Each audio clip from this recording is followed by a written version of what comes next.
조덕재 씨가 법정 구속이 됐는데요. 반민정 씨에 대한 2차 가해에 대한 1심 유죄 판결을 받았습니다.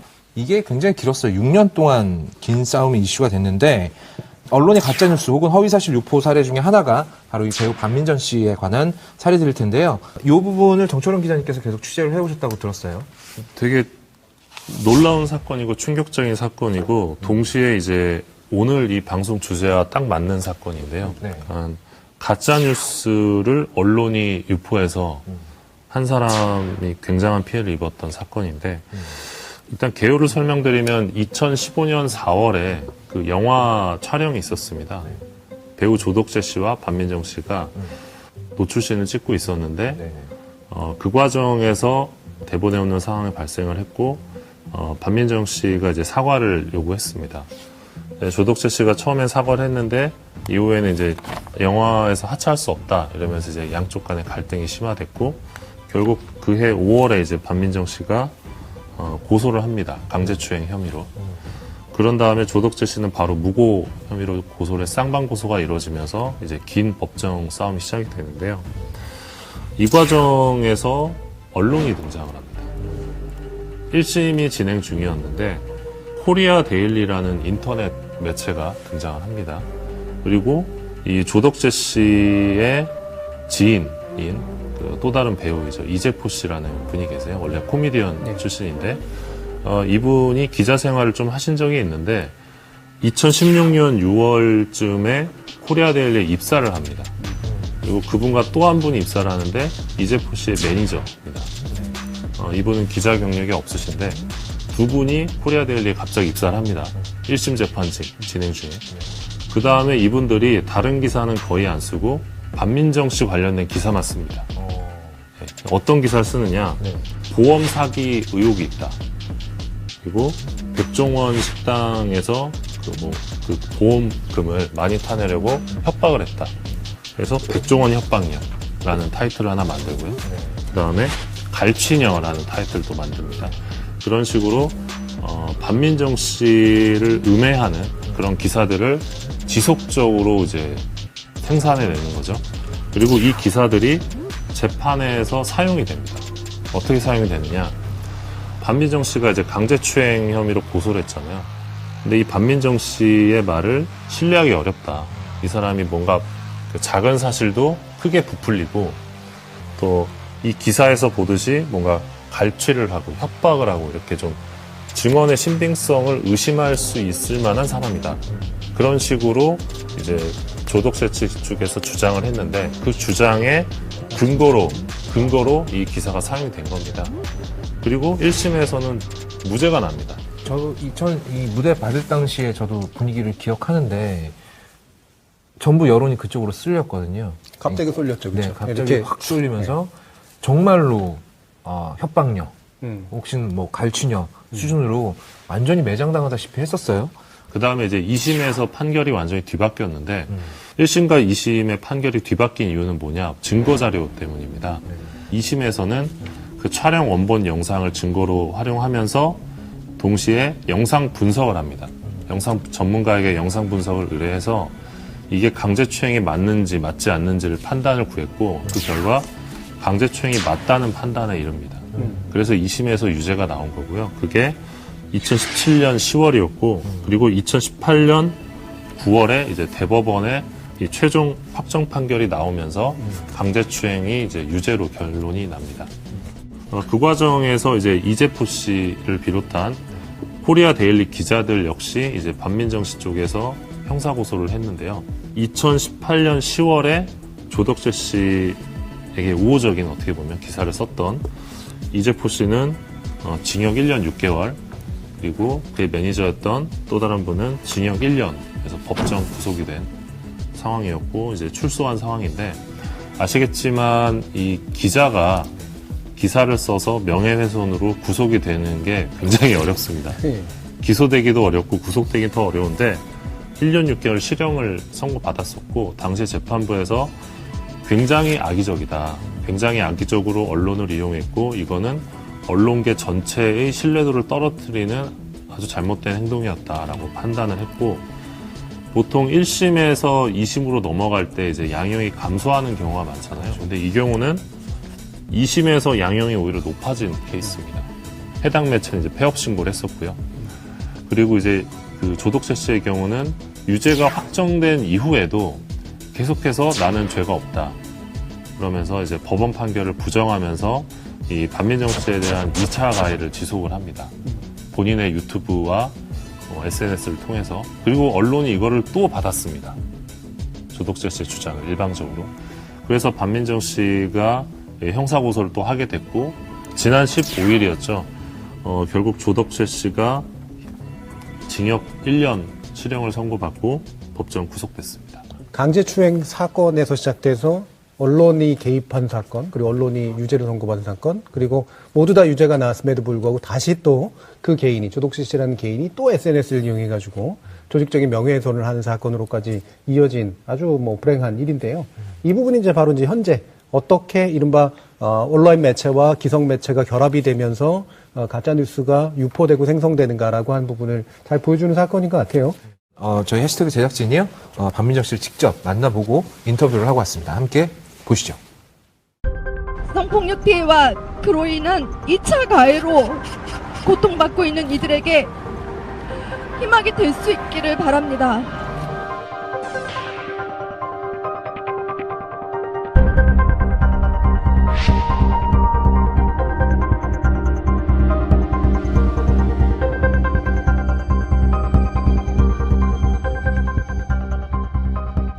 단순히 성범죄 사건이라고 생각을 하시는 분이 많은데 그게 아니고 가해자가 언론을 이용해서 사법기관의 판결까지 좀 오판으로 이끌어냈던 사건이라 좀 더 심각하고 조심스럽게 생각을 해야 되는 부분인 것 같아요.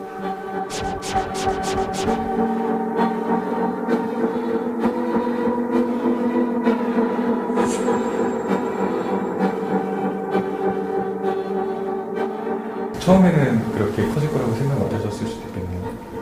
가짜뉴스를 봤을 때 관계가 있을 거라고 생각을 전혀 못했죠. 이 가짜뉴스가 왜 났는지도 모르겠고, 그리고 그 가짜뉴스의 주인공이 저라고 생각을 못했었고, 전혀 상상을 못했던 게 재판에 이용되게 활용하기 위해서 그 기사가 만들어졌을 거라는 전혀 상상을 못했었어요.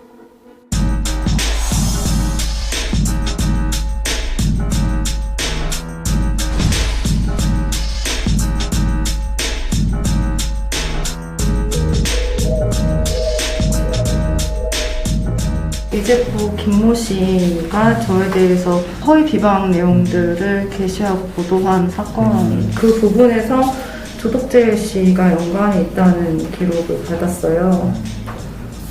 통화나 문자를 거의 매일 했네요. 네, 저 굉장히 많이 했더라고요.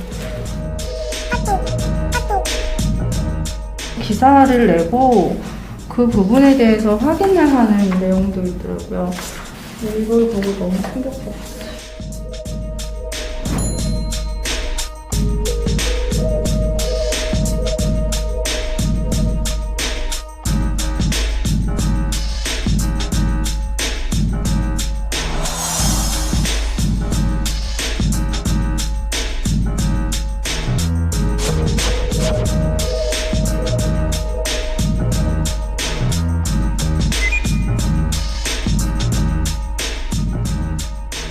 정말 극히 일부였고요.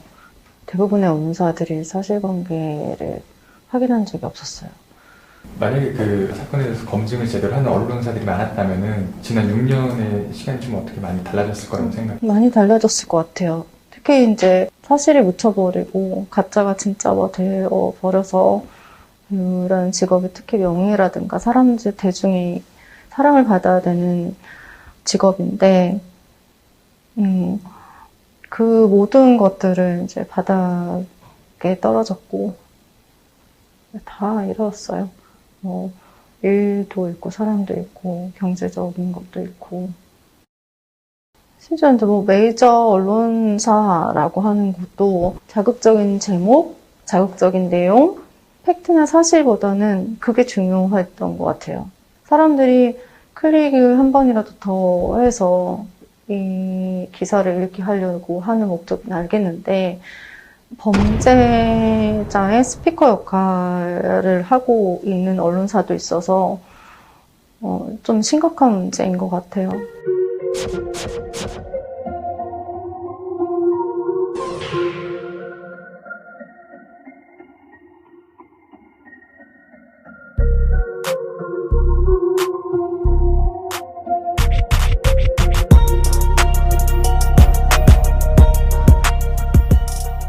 언론이 바뀔 수 있을까요? 그러니까 제가 지금 굉장히 힘든 게 언론이거든요. 그러니까 원 사건보다 그 언론 보도에 대해서 피해를 받고 있는 게 굉장히 제일 크고, 이 상황까지 오게 한 책임이 어느 정도 언론의 책임이 있다고 생각이 해요. 여태까지 제가 견뎌온 이 6년이라는 시간이 헛되지 않고 많은 힘든 약자나 피해자들한테 중요한 용기를 줄 수 있는 판결이 되기를 원하고, 그리고 한 번쯤은 언론이라든가 대중들한테도 이 내 문제점에 대해서 생각해 볼 수 있는 계기가 됐으면 좋겠어요.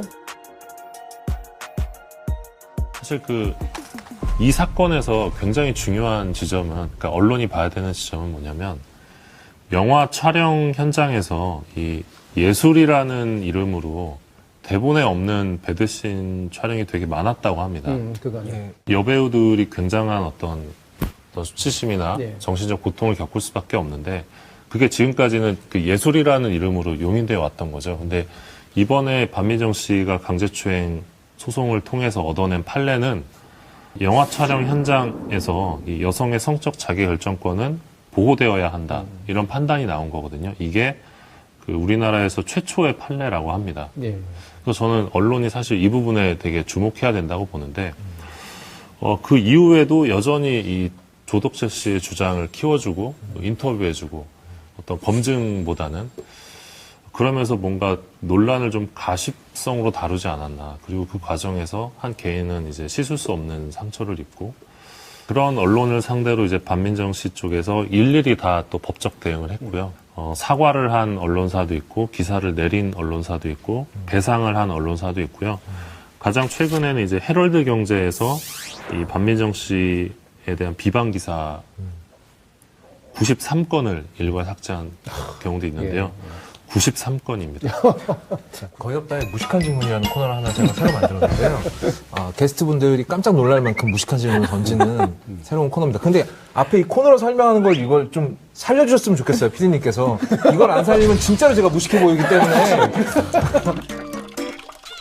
1심에서 그 코리아 데일리의 기사가 주장을 뒷받침하는 증거물로 사용이 됐다고 하는데, 언론사에서 일방적으로 보도하는 것만 가지고도 증거물로 채택이 되나요?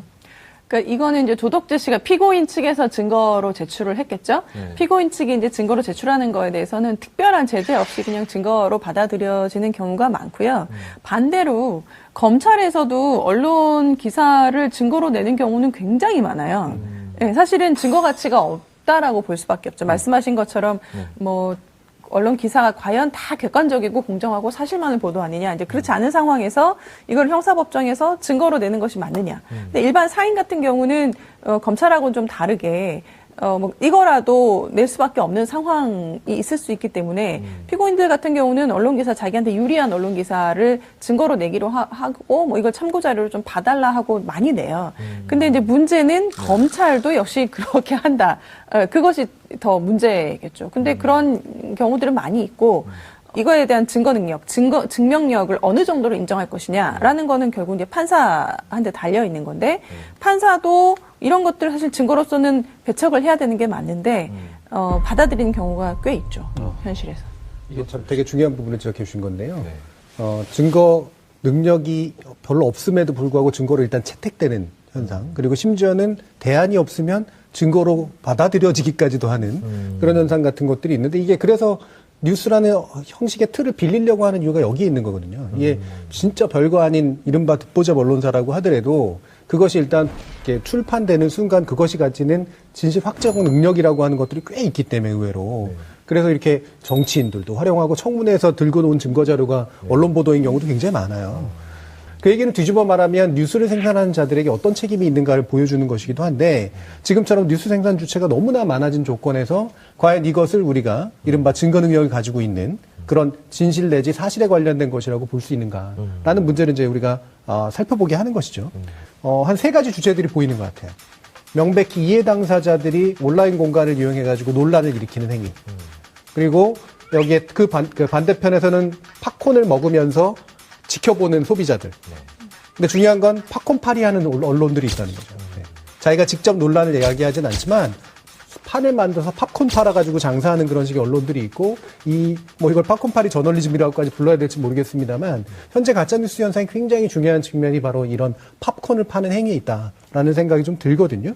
사실 배우한테 6, 7년의 커리어 낭비는 이건 돈으로 따질 수 없는 손해예요. 그렇죠. 네. 회복 불가능한 손해에 거의 가깝지 않을까 네. 싶습니다. 거기다가 이 언론의 보도로 인한 수많은 오명들, 누명들을 다 합친다면 이거는 뭐 액수가 문제가 아닌 상황이 아닐까 싶은데, 자, 우리 이봉 활동가님 너무 오래 쉬셨는데 잠든 거 아니죠? 아닙니다. 네. 경청하고 있었습니다. 아, 경청하고 있었습니까? 네. 알겠습니다. 지금 경청하는 자리가 아니지 않습니까? 그런데 아마 언론 보도 중에도 이런 게 있을 겁니다. 엄밀하게 따지면 가짜라고 볼 수는 없지만 악의적으로 혐오 감정을 좀 조장한다거나 진실의 일부만 보도를 해서 차별 보도하는 경우도 굉장히 많은데요. 이런 좀 사례 좀 짚어주시겠습니까? 네, 사실 저는 이게 넓게 보면 반민정 씨를 혐오하려고 했던 거예요. 가해자 측에서. 배제하고 공격하고 모욕하려고 했던 것이죠. 원래 팝콘 먹으면서 하기 제일 쉬운 게 혐오거든요. 그렇습니다. 네. 그리고 넓게 보면 이건 우리 사회 전반에 깔려있는 여성 혐오이기도 한 겁니다. 가해자나 그리고 그 언론사들의 행태로 볼 때. 우리 언론사들이 팝콘을 팔았는데 사실 팝콘을 판 게 아니라 혐오를 팔았기 때문에 더 큰 문제가 생기는 겁니다.